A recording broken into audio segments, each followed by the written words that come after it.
Assalamualaikum warahmatullahi wabarakatuh. Jadi di sini saya Sabita Putri dengan NPM 2523 11.029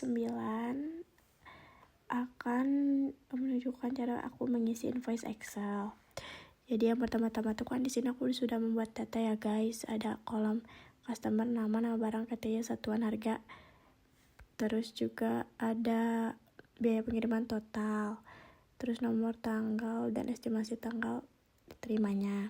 Itu kita isi dulu pakai data-datanya. Terus di invoice kecilnya tuh kita mulai masukin dari siang data yang tadi kita udah isi dengan nih nomor yang nya tuh kita lihat di slide sebelumnya tuh di tanggal 145 kita isi.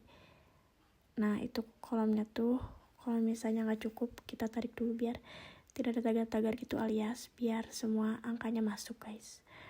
Lalu ini kita lihat barang yang kita masukin tuh pertama Lifebuoy. Cara masukin si kuantitinya tuh sama dengan terus klik yang itu sekali langsung otomatis rumus ya guys. Berarti ini tuh pakai rumus sama dengan terus kita kembali lagi ke itu, sangat mempermudah banget. Nah lalu di sini kita satu-satu masukin, terus disitu kan ada diskon.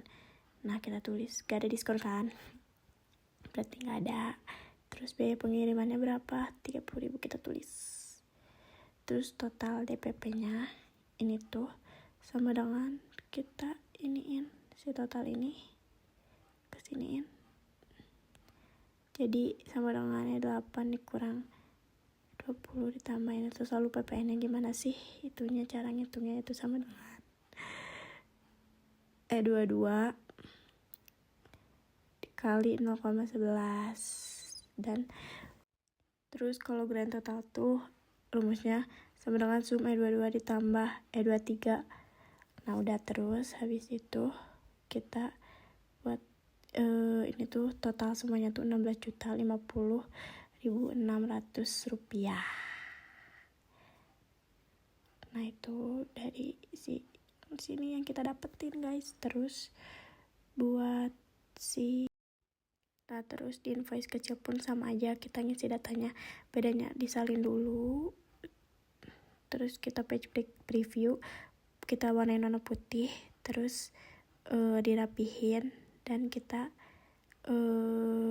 pindahin ke sini. Maaf banyak gitunya. Terus sama, jadi perbedaan invoice besar dan invoice kecil tuh guys, kalau invoice besar tuh dari langkahnya tuh sama aja kayak invoice kecil dan besar, cuman kalau invoice besar tuh si angkanya tuh lebih besar nilai transaksinya dibanding invoice kecil, tapi dari langkahnya mah sama-sama aja dan rumus yang dipakainya juga sama, yaitu grand total, terus juga subtotal per item dan terbilang.